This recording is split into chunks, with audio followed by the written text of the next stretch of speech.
Naakyat ulit tayo sa farm at medyo fog talaga yung daanan.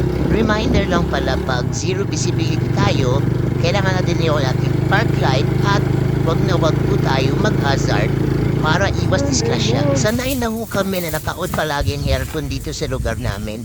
Kung maabot na ng 13 degrees Celsius yung lamig dito, kung naaalala nyo, yung mga seedlings na sinakay natin sa tram, eto na ngayon, nandito na sa taas. So ayun, gumasusulit tayo ng labor para maihakot itong mga seedlings dito sa itaas. Sayang kasi yung mga baby fats ko kung ako yung hahakot ng mga seedlings.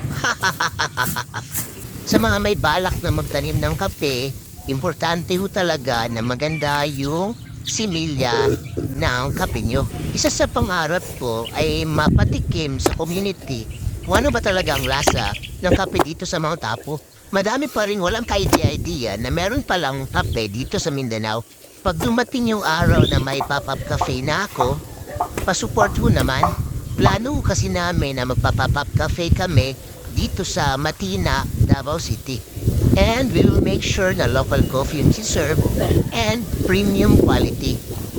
Kung napapansin nyo, may binunot ako na old coffee tree. Ganyan ang mangyayari pag pangit yung similya. Hindi ganun kaganda ang harvest mo pag pangit yung similya.